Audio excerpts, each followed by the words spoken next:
Bueno, entonces siguiendo con esta teoría cinética de los gases ideales, sabemos que la energía cinética de una partícula está relacionada con la velocidad, con la ecuación que tienen en la diapositiva, un medio de la masa por la velocidad al cuadrado, pero como dijimos antes, esas velocidades no las podemos conocer, ¿sí? Solamente podemos conocerlas quizá en un sentido promediado, y por eso tiene sentido hablar del valor medio de la energía cinética, que sería el promedio de la energía cinética de todas las moléculas que componen ese gas macroscópico. La masa es siempre la misma, de manera que no tenemos problema, pero la velocidad no. Entonces, reemplazamos esa velocidad al cuadrado por lo que se conoce como velocidad cuadrática media, que es el promedio de los cuadrados de las velocidades, ¿sí? Eso se llama energía cinética media, ¿sí? La energía cinética macroscópica de un mol de gas ideal la podemos escribir como esa energía cinética media multiplicada por el número de moléculas de gas. Para un mol va a ser el número de Avogadro. Entonces tenemos una expresión matemática que me da la energía cinética de un mol de gas ideal, que es el número de Avogadro por un medio de la masa por la velocidad cuadrática media. Hasta ahora ustedes me van a decir que esto es totalmente inútil, porque bueno, el número de Avogadro lo sé, la masa la sé, pero no conozco la velocidad cuadrática media. Entonces por ahora tenemos una ecuación que es muy linda, pero es inútil, ¿sí? Es inútil porque no sé calcular esa velocidad cuadrática media. Pero avancemos, no nos quedemos en esta y veamos que hay una manera en la que sí podemos conectar esa magnitud microscópica con algo macroscópico. Y la manera de hacerlo es teniendo en cuenta la presión. Porque la presión, ¿cómo se define? La presión es la fuerza dividido el área, ¿sí? Eso es la definición macroscópica de presión. Pero yo puedo conectar esa presión macroscópica con fuerzas microscópicas que tienen que ver con la fuerza que hace cada molécula chocando con las paredes del recipiente. Es decir, yo puedo mirar cuánto es la fuerza que se ejerce en cada choque con la pared del recipiente, puedo sumar todas esas fuerzas y de esa manera podría conectar esa presión macroscópica con esas fuerzas microscópicas y obtener algo que sea útil y no como esa ecuación que tenemos en la diapositiva, que es totalmente inútil. Bueno, ¿cómo se hace eso?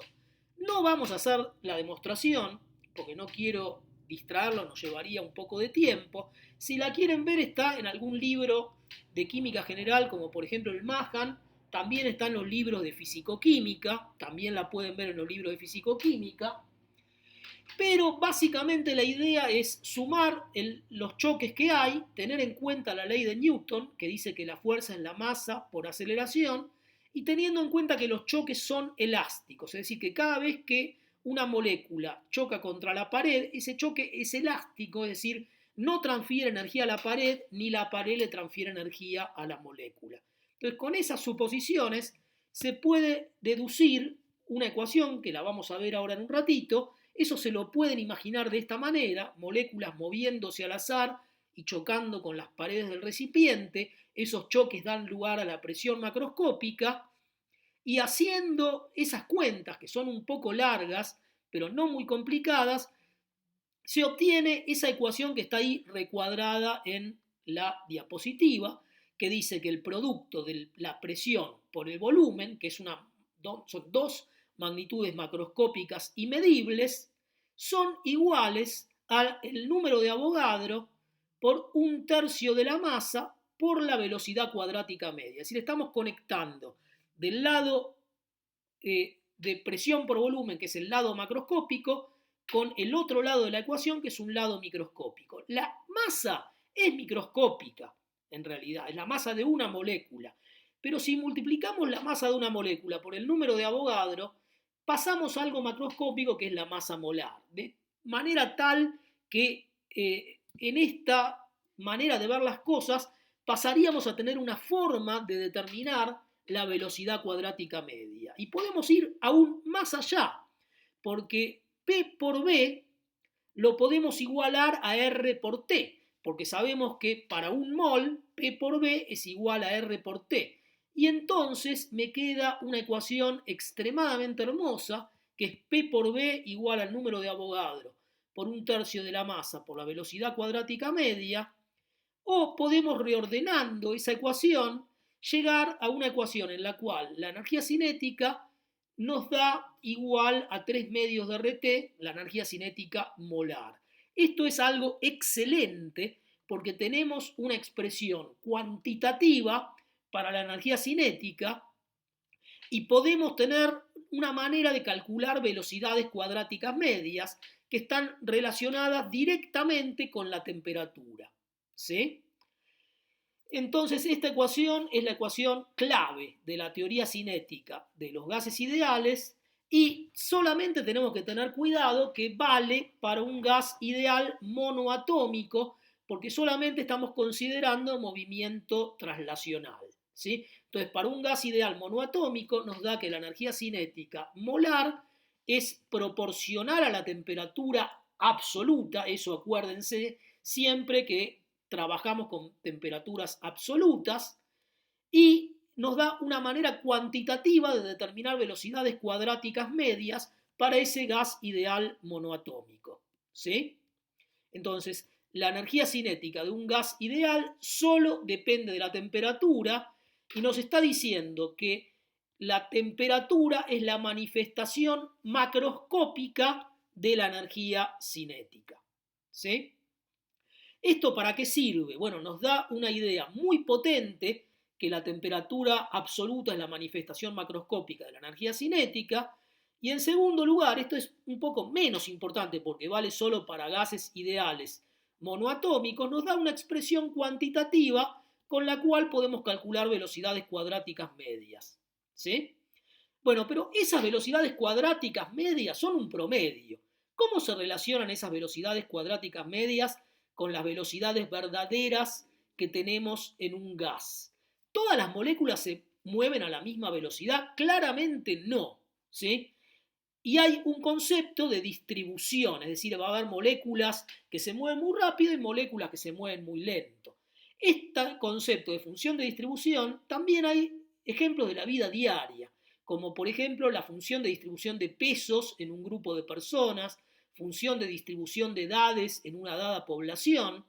Esa función de distribución de edades en una dada población se llama pirámide poblacional y la podemos representar como un histograma. Supónganse que tenemos un grupo, no sé, de miles de personas, un grupo pequeño, no muy pequeño, pero no muy grande, de personas, y podemos ver cuántas personas tienen entre 0 y 4 años, cuántas tienen entre 5 y 9, cuántas entre 10 y 14, lo podemos diferenciar entre hombres y mujeres si queremos tener un poco más de detalle, y podemos obtener esta pirámide poblacional, que es lo que se denomina histograma, y nos da una idea de cómo están distribuidas las edades en una dada población.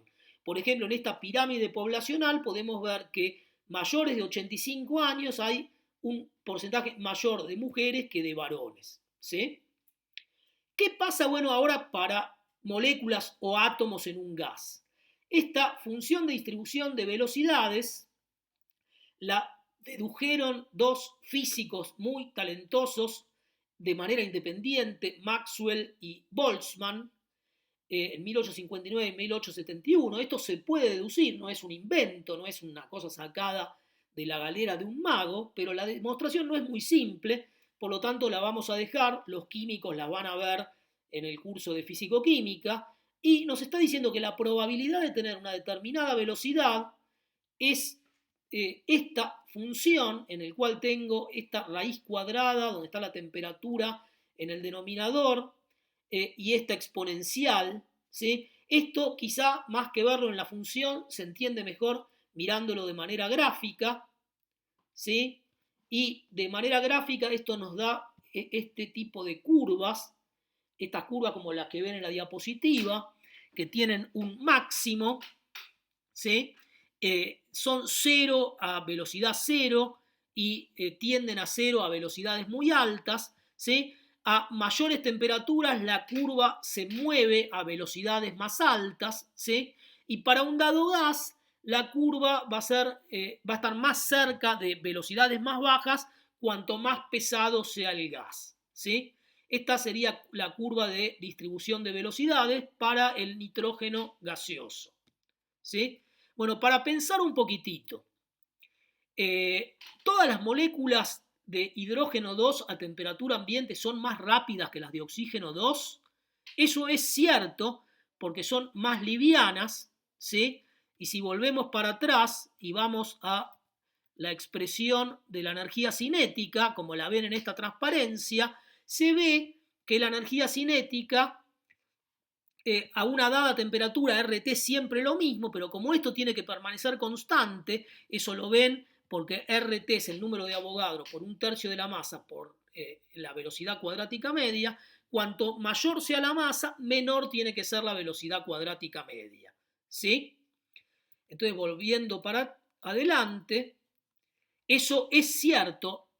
¿Les parece que es cierto? ¿Todas las moléculas de hidrógeno 2 son más rápidas? No. El valor medio de la velocidad cuadrática media va a ser más grande, pero no va a ser cierto que todas las moléculas de hidrógeno 2 sean más rápidas que las de oxígeno 2. En promedio sí va a ser cierto, pero no todas, ¿sí?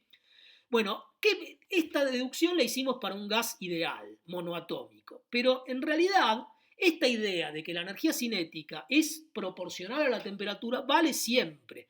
Y de hecho, un sólido o un líquido a una dada temperatura también tienen energía cinética y también su energía cinética se manifiesta fundamentalmente a través de esa variable que es la temperatura.